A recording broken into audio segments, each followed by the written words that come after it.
வணக்கம். இன்றைய கேபிஆர் ஜாதக பிரிவில் நாம் தெரிந்து கொள்ள இருக்க வேண்டியது குழந்தைகள் ஜாதகம்.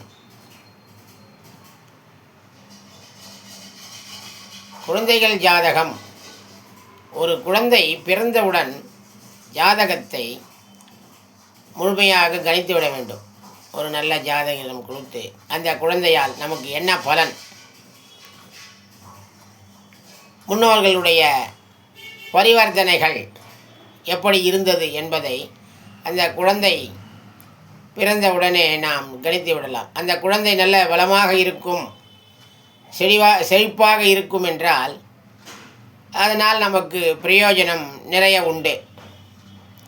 எனவே அந்த குழந்தை வளர வளர நம்முடைய பிரச்சனைகள், நம்முடைய நிம்மதி, அதனுடைய வளர்ச்சி, இதையெல்லாம் நாம் சரியாக கணிக்க வேண்டும்.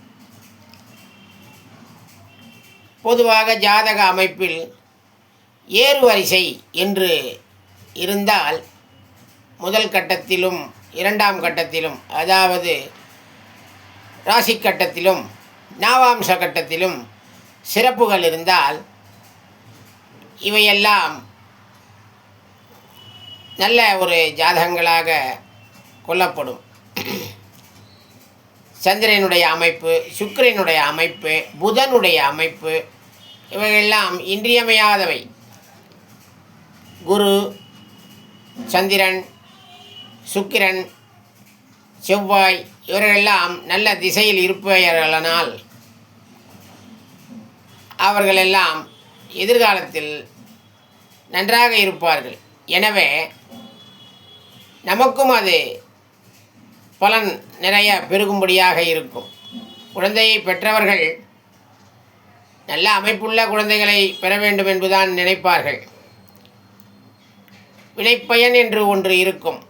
அந்த வினைப்பயனை எல்லோரும் அனுபவித்து தான் ஆக வேண்டும். அது நன்மையோ தீமையோ இருந்தாலும் நாம் முறையாக அறிந்து கொள்வது நல்லது.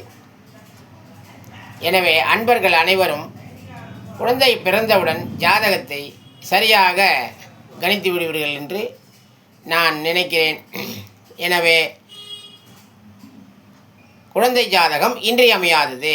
அதற்கு எவ்வளவு என்ன செய்யலாம் என்பதெல்லாம்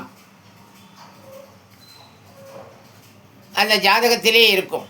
எவ்வளவு படிப்பார்கள், என்ன செய்வார்கள், குழந்தையால் நமக்கு என்ன பலன் என்பதெல்லாம். எனவே அன்பர்கள் இதையெல்லாம் புரிந்து கொண்டு சிறப்பாக செய்ய வேண்டும் என்று என்னுடைய ஜாதக பிரிவினுடைய ஆலோசனையாக வைக்கிறேன். எழுமின் விழுமின் கருதிய கர்மம் கைகூடும் வரை உழைமின். திருச்சிற்றம்பலம்.